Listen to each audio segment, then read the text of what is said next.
कुछ क्वेश्चंस हम बिहार के स्पेशल इशू को ध्यान में रखते हुए भी कवर करेंगे. So let's start with the question number 1.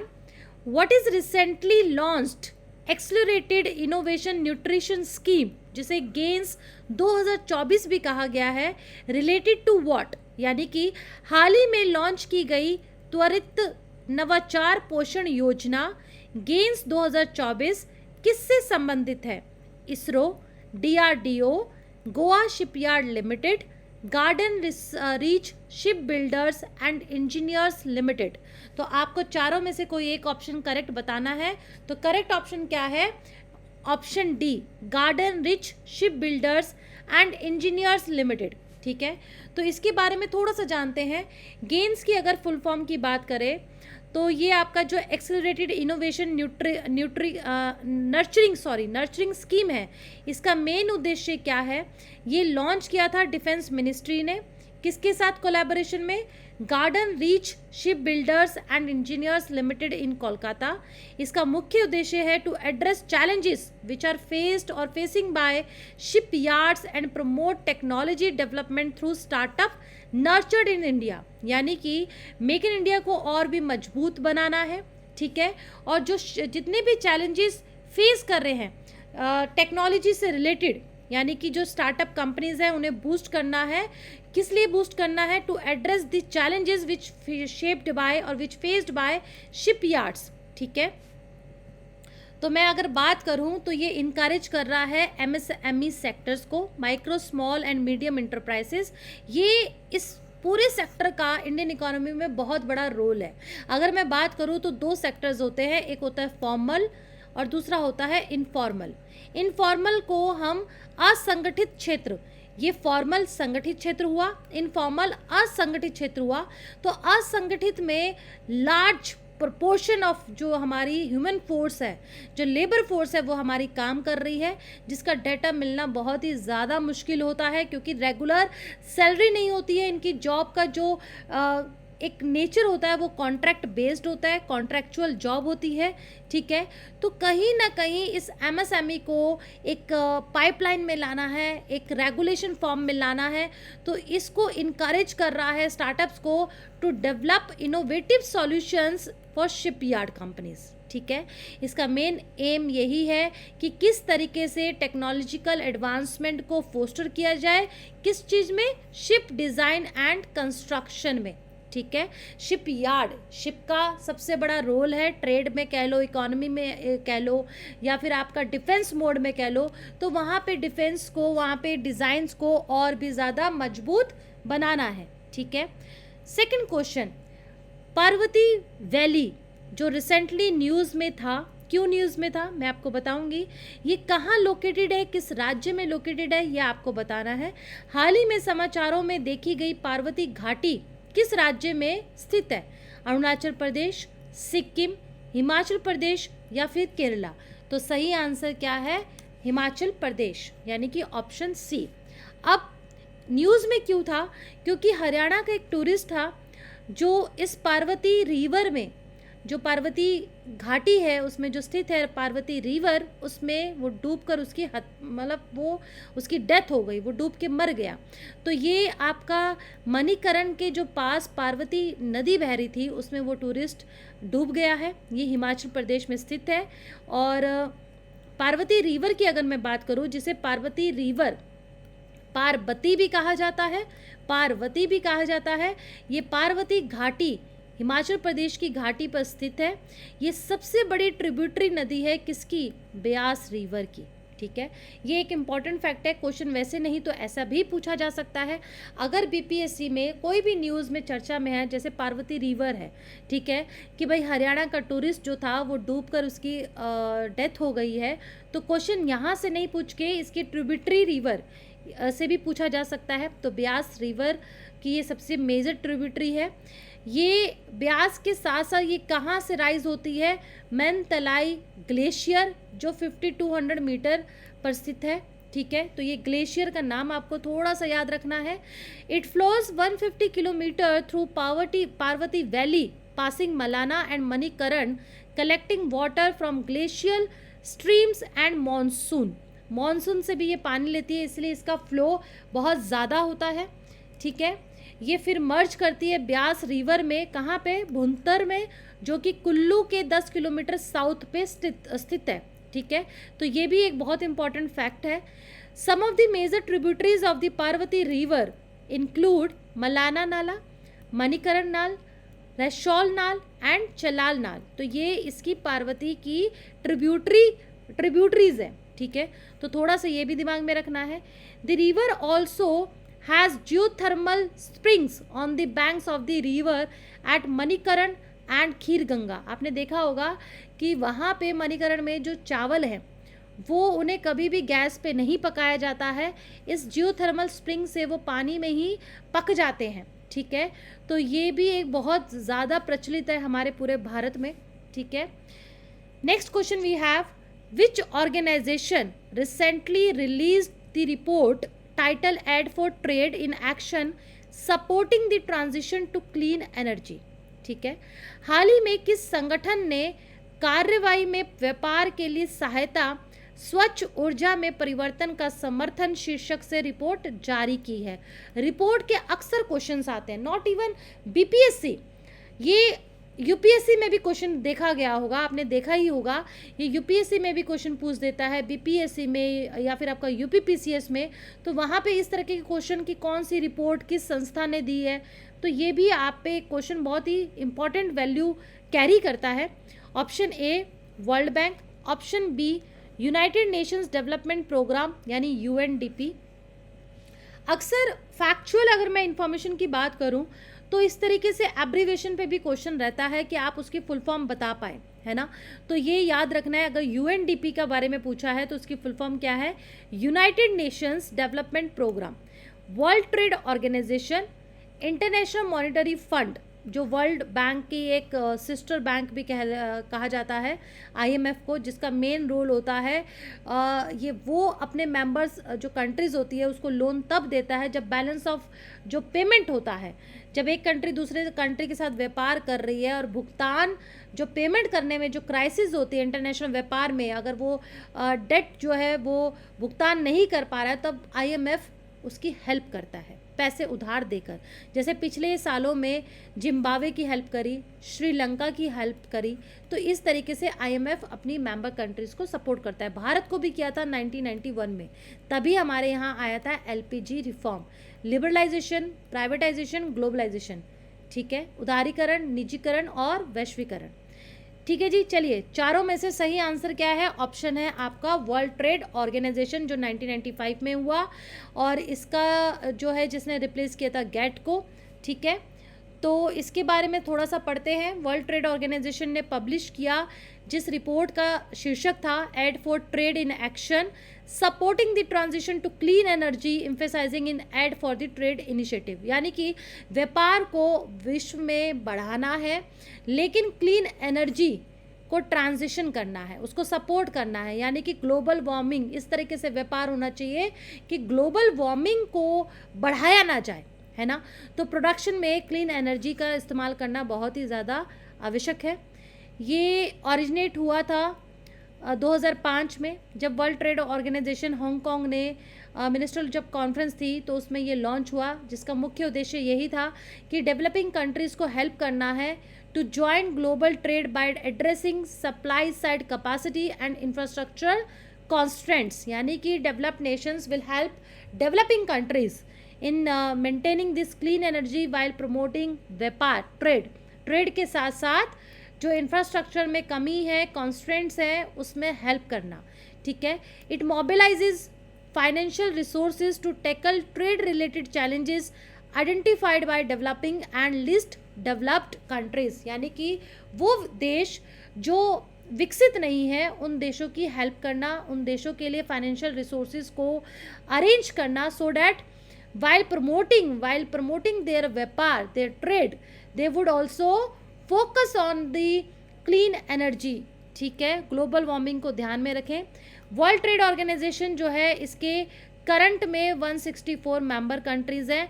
इसका हेडक्वार्टर जेनेवा स्विट्ज़रलैंड में स्थित है, ठीक है, यूरोप में।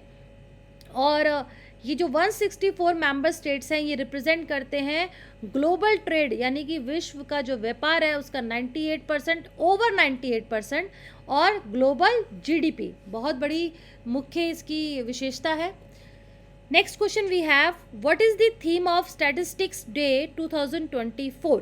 Yes, this is very important. अगर बीपीएससी आप एग्ज़ाम दे रहे हैं तो सिर्फ आप डे को याद नहीं रखेंगे, डे के साथ साथ वो कौन सा ऑर्गेनाइजेशन डे सेलिब्रेट करता है, वो जो दिन है उसकी इस साल कौन सी थीम थी, पिछले साल क्या थीम रही, ठीक है।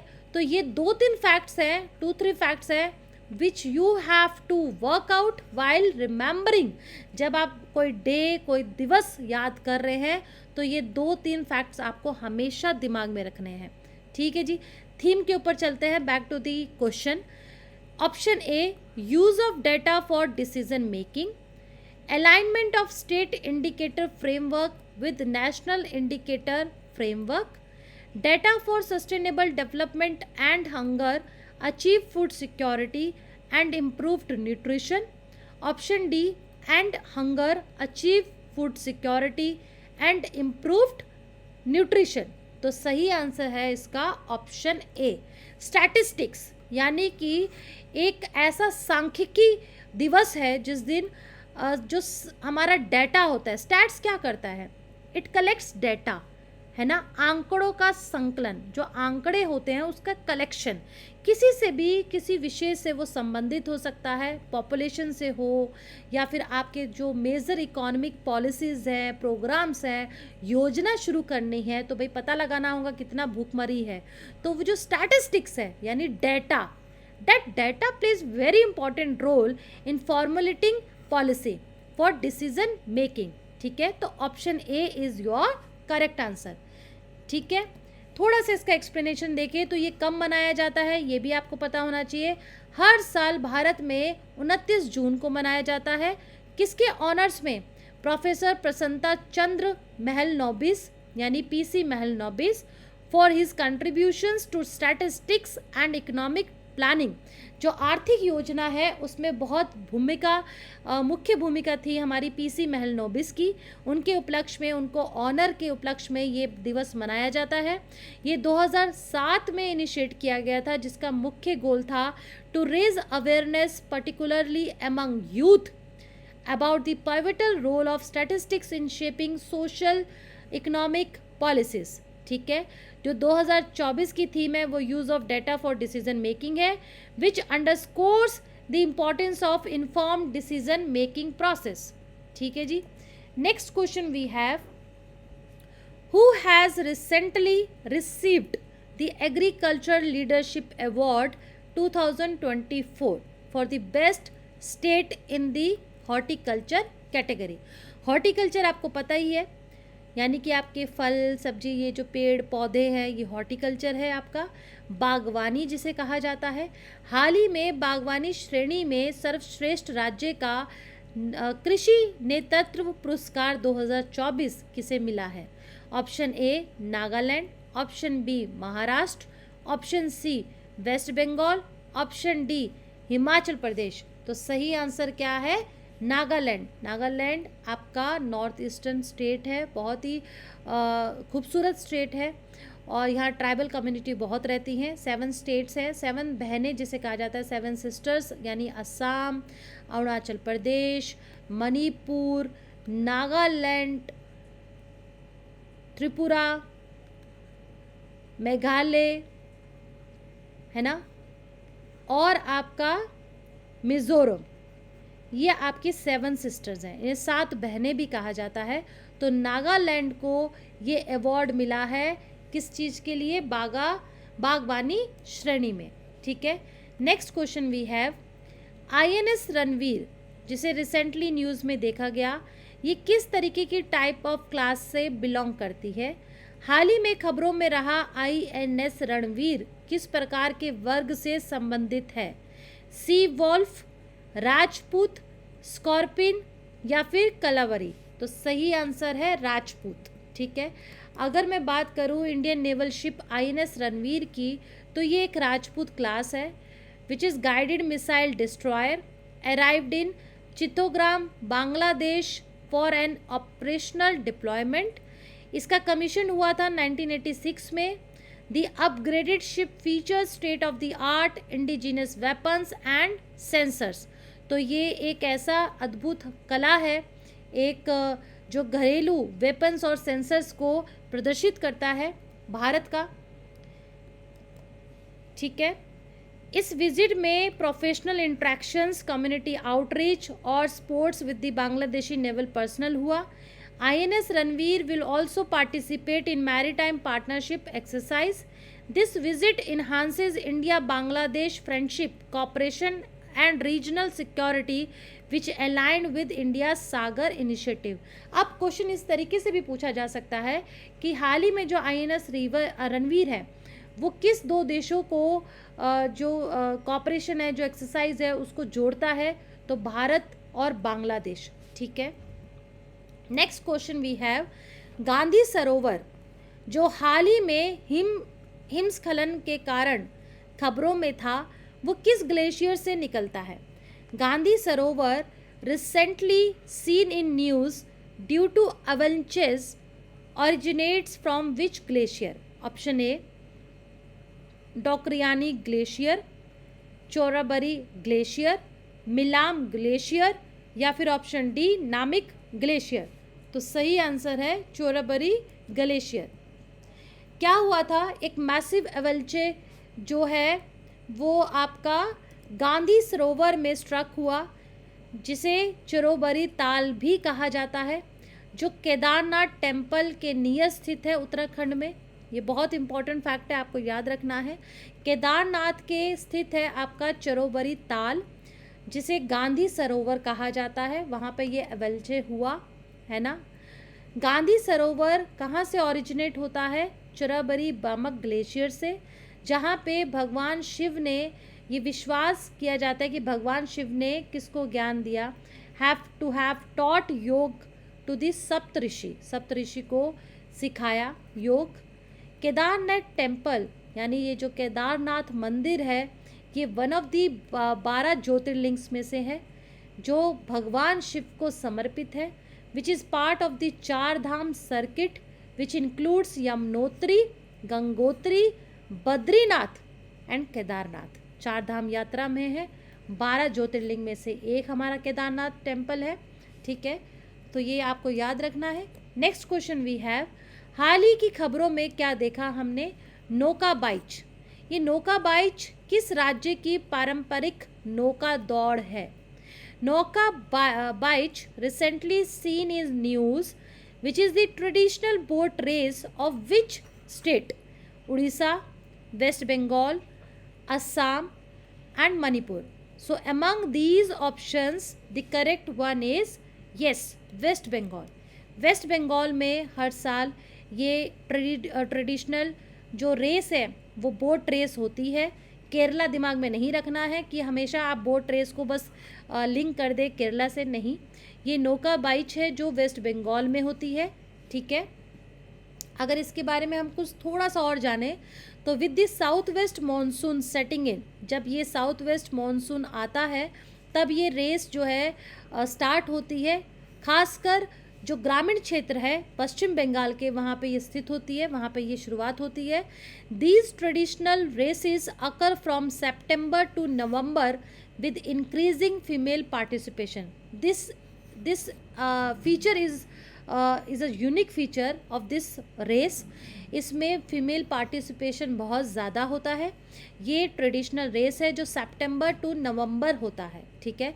तो आपको मंथ याद नहीं भी रहे तो लेकिन फीमेल का पार्टिसिपेशन आपको थोड़ा सा दिमाग में रखना है, ठीक है। और इसको लिंक इससे भी किया जाता है, हमारे भारत में हिंदू भगवान मनसा जो कि स्नेक्स के गॉड्स हैं, यानी कि सांपों के भगवान। These races use various traditional boats including 90 feet long सोरंगी, ठीक है। तो आपको सबसे इम्पॉर्टेंट इसमें फैक्ट पता चला कि ये हिंदू डाइटी मनसा को जो गॉडेस ऑफ स्नेक्स है उसको ये समर्पित है। ये रेस सेलिब्रेट जो है हमेशा करता है मॉनसून के सीज़न में आपका एग्रीरेनियन कल्चर यानी कृषि का culture and the swollen rivers of the monsoon season, ठीक है. So this is all about this race. Next question we have, Nagarjuna Sagar जो श्रीशैलम में भी है, जो आपके बहुत प्रचलित है एक टाइगर रिजर्व के नाम से, टाइगर रिजर्व के रूप से इसे जाना जाता है, इस नागार्जुन श्रीशैलम टाइगर रिजर्व को, जो हाल ही में चर्चा में था. ये किस राज्य में स्थित है? कर्नाटका, केरला, आंध्र प्रदेश या फिर तमिलनाडु? तो सही आंसर है यस, आंध्र प्रदेश. जो श्रीशैलम है ये आंध्र प्रदेश में है. ये बहुत ही एकड़ उसमें फैला हुआ है, ठीक है. और ये क्यों न्यूज़ में है? क्योंकि हाल ही में एक्सटिंक्ट जो विलुप्त हो चुका है इंडियन गौर, लोकल में लोगों ने वहाँ पे इसको स्पॉट किया इस टाइगर रिजर्व में जो आंध्र प्रदेश में है. ये सबसे इम्पॉर्टेंट न्यूज़ में था, इसीलिए ये बहुत चर्चा में रहा. जो विलुप्त हो चुका है इंडियन गौर वो यहाँ पे स्पॉट किया गया है. This Nagarjuna Srisailam tiger reserve known as the largest. अच्छा, यहाँ पे इसके बारे में जानने से पहले इस इंडियन गौर के बारे में जानते हैं. ये लार्जेस्ट और टॉलेस्ट वाइल्ड कैटल है. The gaur bos gaurus which is native to south and south east Asia. ये साउथ और साउथ ईस्ट एशिया का नेटिव है. ये इनहैबिट कहाँ पे रहता है? Evergreen and semi evergreen forest में, मॉइस्ट डेसिडियस फॉरेस्ट में, जहाँ पे ग्रासलैंड ओपन होता है, preferring hilly terrains below 1500 to 1800 metres with large undisturbed forest tracts and abundant water. यानी कि ये एक ऐसे हरियाली क्षेत्र में या जंगल में पाया जाता है जहाँ पे ग्रासलैंड्स ओपन होते हैं, ठीक है. ये सबसे इम्पॉर्टेंट फैक्ट है इसका. और नागार्जुन सागर जो है श्रीशैलम इस रिजर्व की बात करूँ तो देखिए ये यहाँ पे स्थित है आंध्र प्रदेश में, ठीक है. यहाँ पे ये तमिलनाडु है, ये केरला है, फिर ये गोवा, ये कर्नाटका, महाराष्ट्र, मध्य प्रदेश, गुजरात, इस तरीके से आपको मैप हमेशा दिमाग में रखना है. नागार्जुन सागर श्रीशैलम के बारे में थोड़ा सा समझें तो ये भारत का लार्जेस्ट टाइगर रिजर्व है. This reserve spread over 5 district of Andhra Pradesh, Nandyal district, Prakasam district, Palnadu district, Nalgonda, Mahbubnagar district, ठीक है. ये कहाँ स्थित है? आंध्र प्रदेश की नल्ला मल्ला हिल रेंजेस में. This is very important fact, क्योंकि क्वेश्चन हो सकता है कि आपसे नागार्जुन सागर के स्टेट से ना पूछ के ये पूछ ले ये कहाँ पे स्थित है. तो ये आपके नल्ला मल्ला हिल रेंज में स्थित है. अगर हम बात करें टाइगर रिजर्व के स्टेटस की तो ये 1983 में इसको स्टेटस मिला. इस रिजर्व का नाम भी रिनेम किया गया और रखा गया Rajiv Gandhi wildlife sanctuary in the year of 1992. This is also very important fact. River Krishna नदी जो है वो इस टाइगर रिजर्व से गुजरती है, जो 270 किलोमीटर के डिस्टेंस को तय करती है. और Farahabad tiger reserve which is located near 150 kilometers from Hyderabad, which involves a diversion from Sri-Salem highway, also is a part of Nagarjun Sagar Sri-Salem Tiger Reserve. यानी जो फराबाद टाइगर रिजर्व है वो इसका पार्ट है, ठीक है. Next question we have Kalamkari art. Kalamkari बहुत ज़्यादा फेमस है, बहुत प्रचलित है. आप कपड़ा भी खरीदने जाते हैं तो कलमकारी चुन्नी, कलमकारी सूट, कलमकारी साड़ी, तो ये आर्ट बहुत ही ज़्यादा इन दिनों चर्चा में बना हुआ है, ठीक है. हाल ही में समाचारों में देखी गई कलमकारी कला शैली मुख्य रूप से किस राज्य में प्रचलित है? आंध्र प्रदेश, उत्तर प्रदेश, असम, नागालैंड. तो सही आंसर है यस, आंध्र प्रदेश. बहुत ही उम्दा होता है इस तरीके से. ये आपका है कलमकारी. कलमकारी जो फ्लोरिश है वो हैंड पेंटेड और ब्लॉक प्रिंटेड कॉटन टेक्सटाइल से. ये आपको याद रखना है, हैंड पेंटेड और ब्लॉक प्रिंटेड से. ये लेकिन स्ट्रगल कर रहा है, इन दिनों स्ट्रगल हो रहा है, जिसकी वजह से बहुत महंगा भी बिकता है due to lack of power looms and rising the material the cost of raw material, ठीक है. ये कहाँ प्रैक्टिस होता है? आंध्र प्रदेश में. ये ओरिजिनेट कहाँ पे हुआ था? तेलंग रीजन, जो कि आंध्र प्रदेश और तेलंगाना है अभी प्रेजेंट में. During the 16 to 17th century under the Qutb Shahis of Golconda. This is very important fact. The term, अगर मैं टर्म की बात करूँ कलमकारी की, तो इसके अंदर कंबाइंस है कलम यानी पेन, दूसरा कारी यानी क्राफ्टमैनशिप, ठीक है। इसके दो डिस्टिंक्ट स्टाइल्स हैं, Sri Kalahasti and Pedana. This is again very important, but BPSC ज़्यादा से ज़्यादा इसके बारे में पूछ सकता है कि ये कब फ्लॉरिश हुआ था, कब ओरिजिनेट हुआ था, अंडर कुतुब शाहीज ऑफ गोलकांडा, ठीक है। नेक्स्ट क्वेश्चन, रिसेंटली जस्टिस विद्युत रंजन सारंगी, जिन्होंने एज अ ओथ ली as a 15th chief justice of which high court, किस राज्य के 15वें चीफ जस्टिस बने हैं, कौन, जस्टिस विद्युत रंजन, न्यायमूर्ति विद्युत रंजन सारंगी। तो भाई बॉम्बे है, लखनऊ है, झारखंड है, पटना है। तो सही आंसर है यस झारखंड। तो झारखंड जो है आपका झारखंड के ये आपके बने हैं 15वें चीफ जस्टिस न्यायमूर्ति। अब इनको ओथ किसने दिलाई है, झारखंड के गवर्नर ने, राज्यपाल सीपी राधाकृष्णन। यहाँ पे पॉलिटिकल स्टैटिक क्वेश्चन बन सकता है, बहुत ही आराम से बन सकता है, कि जो हाई कोर्ट के चीफ जस्टिस हैं उन्हें शपथ कौन दिलाता है, गवर्नर शपथ दिलाते हैं in the presence of chief minister Hemant Soren जो अभी प्रेजेंट में है, स्पीकर रविंद्रनाथ महतो, जजेस एंड सीनियर ऑफिशियल्स। यानी कि क्वेश्चन पूछा जाए हाई कोर्ट के जज को कसम कौन दिलाता है, ओथ सेरेमनी यानी गवर्नर दिलाते हैं। अपॉइंटमेंट प्रोसेस की अगर मैं बात करूं हाई कोर्ट के जज की, तो उसके अंदर कंसल्टेशन किस से किया जाता है, प्रेसिडेंट में कंसल्ट होता है, चीफ जस्टिस ऑफ इंडिया यानी CJI, the state governor as per the article 217 of the constitution. यानी कि भारत के संविधान में अनुच्छेद 217 ये बताता है कि हाई कोर्ट के जज का अपॉइंटमेंट अगर करना है तो उसके अंदर कौन कौन इन्वॉल्व है कंसल्टेशन में, राष्ट्रपति, भारत के जो मुख्य न्यायाधीश है सुप्रीम कोर्ट के, chief justice of India, state governor, ठीक है। नेक्स्ट क्वेश्चन वी हैव, किस मंत्रालय ने रिसेंटली लॉन्च किया प्रोजेक्ट परी, पब्लिक आर्ट ऑफ इंडिया।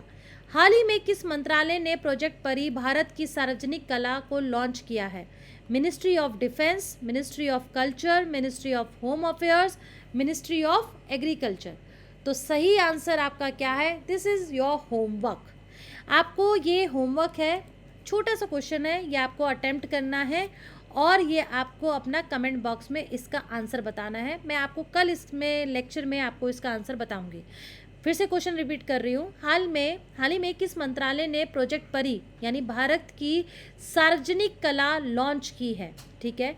चलिए नेक्स्ट क्वेश्चन, ओहो क्वेश्चन का आंसर मिल गया है, यहीं पे है, देख भी लिया होगा। ये सब कोर्स अगर हम कल्चर की बात करते हैं तो प्रोजेक्ट परी। नेक्स्ट क्वेश्चन में, नेक्स्ट आपके क्लास में मैं इसको स्किप करूंगी एक्सप्लेनेशन पार्ट को। खैर, मिनिस्ट्री ऑफ कल्चर ने इस प्रोजेक्ट को लॉन्च किया है परी। परी की फुल फॉर्म है public art of India, in conjunction with the 46th World Heritage Committee meeting in New Delhi from 21 July to 31 2024, यानी अभी जो होने वाला है, ठीक है। तो ये एग्जीक्यूट किया है by Lalit Kala Academy and National Gallery of Modern Art. This initiatives aims to blend India's rich artistic heritage with modern themes. ये वेरी इंपॉर्टेंट एक इसका गोल रहा है, इसका उद्देश्य कि भाई जो हमारा एक पारंपरिक है उसको किस तरीके से मॉडर्न थीम्स के साथ कनेक्ट करना है। 150 आर्टिस्ट जो है इसके अंदर क्रिएट करेंगे public art work which democratizing art and enhancing cultural engagement nationwide, ठीक है जी। चलिए next question we have, Bihar से रिलेटेड है। In which district of Bihar the humidity is maximum. Bihar के किस जिले में, भारत के 38 जिले हैं, हम सबको पता है। इस 38 जिले में कौन सा जिला है जिसमें सबसे ज़्यादा ह्यूमिडिटी है, सुपौल, सीतामढ़ी, दरभंगा या फिर भागलपुर। तो सही आंसर है आपका भागलपुर। भागलपुर में सबसे ज़्यादा ह्यूमिडिटी है, यहाँ पे एवरेज टेम्परेचर भी सबसे ज़्यादा है, ठीक है। नेक्स्ट क्वेश्चन है, southern plateau region is located between which 2 districts of Bihar. यानी कि दक्षिणी पठारी क्षेत्र बिहार के किन 2 जिले के बीच में स्थित है, arrival Banka, Kaimur and Darbhanga, Katihar and Lakhisarai, Kaimur या फिर बंका, इन दोनों के बीच में। तो सही आंसर क्या है आपका? ऑप्शन डी, कैमूर एंड बंका। यानी ये वो दो जिले हैं जिसमें बिहार का साउदर्न प्लेटू रीजन जो है वो लोकेटेड है। कैमूर डिस्ट्रिक्ट जो है वो वेस्ट में है, to the Banka in the east, Banka east में है, कैमूर आपका वेस्ट में, और बीच में है आपका southern plateau region. So next question we have Bihar की पॉपुलेशन से है। What was Bihar's population density as per census 2011? अगर मैं बात करूँ स्टेट में तो बिहार नंबर 1 पे है, लेकिन अगर मैं बात करूँ ओवरऑल स्टेट एंड यूटी तो बिहार सेकंड नंबर पे है, पहले नंबर पे दिल्ली है। अराउंड 11,000 स्क्वायर जो है आपकी जो डेंसिटी है वो पर 11,000 है एज पर दिस 2011 सेंसस पर स्क्वायर मीटर है, यानी कि 11,000 व्यक्ति रहते हैं पर स्क्वायर मीटर में। और यहाँ पे बिहार में कितनी है घनत्व? 1106, 1160, 1166, 1162। तो सही आंसर है 1106। आप सोच सकते हैं कहाँ 1106, कहाँ 11,000। यही है बिहार का बिहार और दिल्ली का हाल तो सोच सकते हैं कितना डेंस्ड है। स्टेट में नंबर 1 पे आपका बिहार है। और अगर मैं भारत की बात करूँ पूरे इंडिया की तो एवरेज कितना है? 382 पर्सन्स पर स्क्वायर किलोमीटर, यानी कि पर स्क्वायर किलोमीटर में 382 पर्सन्स का घनत्व है, डेंसिटी है। ठीक है, so this is all about the questions of the day. So with this I am concluding my current affairs session here only. If you like this video please like, share and subscribe my channel. My मतलब कि हमारा आस्था का channel आप subscribe करें और updates, more updates लें BPSC से related. All the best for upcoming exam. Thank you.